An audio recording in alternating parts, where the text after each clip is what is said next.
Richard Julius मकेब यानी कि queen से मिलता है, लेकिन जूलियस मकेब को कुछ याद नहीं होता, इसलिए रिचर्ड गन वापस रख देता है। मकेब रशियन माफिया के साथ मिला हुआ होता है और वो लोग मकेब से पैसा मांगते हैं क्योंकि उन्होंने मदद की थी। अगर मकेब ने पैसा नहीं चुकाया तो रशियन माफिया उसको मार देंगे। रिचर्ड ये सब देख रहा होता है और मीटिंग खत्म होती है। बेक और रिचर्ड कार लेके घर जाते हैं। रिचर्ड और बेक का बेटा उसके पापा के लिए गिफ्ट खरीदने के लिए शहर जाते हैं। रिचर्ड वहाँ बहाना बनाकर डफी से मिलता है और डफी का बेच उसे वापस देता है।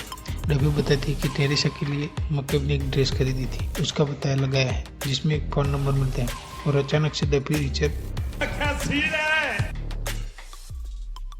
उतने में डफी का दोस्त पुलिस वाला आता है और वह बेक का बेटा आ जाता है और वो उस पुलिस वाले को पहचान लेता है जिसने रिचर्ड को मारा था। रिचर्ड बेक के बेटे को समझाता है और पूरी स्टोरी बताता है और वो मान जाता है और ये झूठी किडनैप की बात राज रखने को राजी हो जाता है। दूसरी सीन में वर्जीनिया में एक फौजी को मकेब के लोग पकड़ लेते हैं। फिर एक और सीन में शिकागो में नीली को मारने के लिए दो लोग लिफ्ट से ऊपर आते हैं, लेकिन नीली क्लास में देख लेती है और छुप जाती है, लेकिन वो लोग उसे देख लेते हैं और फिर हमला होता है, लेकिन नीली दोनों को निपटा देती है और रिचर्ड को कॉल करके बताती है कि 2 पेशेवर गुंडे मुझे मारने के लिए आए थे। रिचर्ड 110 की टीम को कॉल करके वेड से बात करके और बताता है कि पॉवेल से बात करने, लेकिन वो नहीं होता और पॉवेल जहाँ रहता है वहाँ 3 लोगों को भेजते हैं और जूलियस मकेब को पता चलता है कि 110 टीम कोई पूछताछ करके हम तक पहुंचा है और वो बेक के घर आकर उसे पूछता है। बेक बताता है कि रिचर्ड 110 टीम में था। मकेब पॉली को रिचर्ड को मारने उसके कमरे में भेजता है, लेकिन रिचर्ड विंडो से कूदकर वहां से भागता है और सब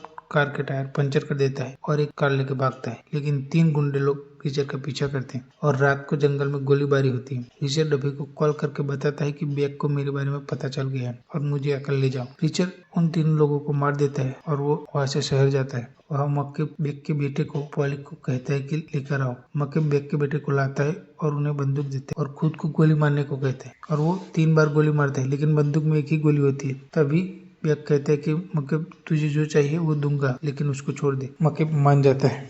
वह रिचर्ड डफी के पास जाता है। डफी और रिचर्ड को पोर्टरूम नाम की एक जगह का पता चलता है। दोनों वहां जाते हैं टेरेसा को ढूंढने के लिए, लेकिन वहाँ कुछ नहीं मिलता। वहाँ मकेब का एक गुंडा आता है और डफी उसे मार मार कर हालत खराब कर देती है और उससे पूछती है टेरेसा कहाँ है। वो बताता है कि मकेब ने उसको दूसरी जगह शिफ्ट कर दिया। उस गुंडे को जहाज के साथ छोड़ देते हैं और उस जहाज को जलाकर खाक कर देते हैं और दोनों वहां से निकल जाते हैं और दोनों पानी में भीग जाने की वजह से कपड़े बदलते हैं और लॉस एंजलिस जाने की बात करते हैं और एपिसोड 6 एंड होता है। लाइक कीजिए और उस सब्सक्राइब वाले बटन को हिट कीजिए। तो बस थैंक यू वेरी मच।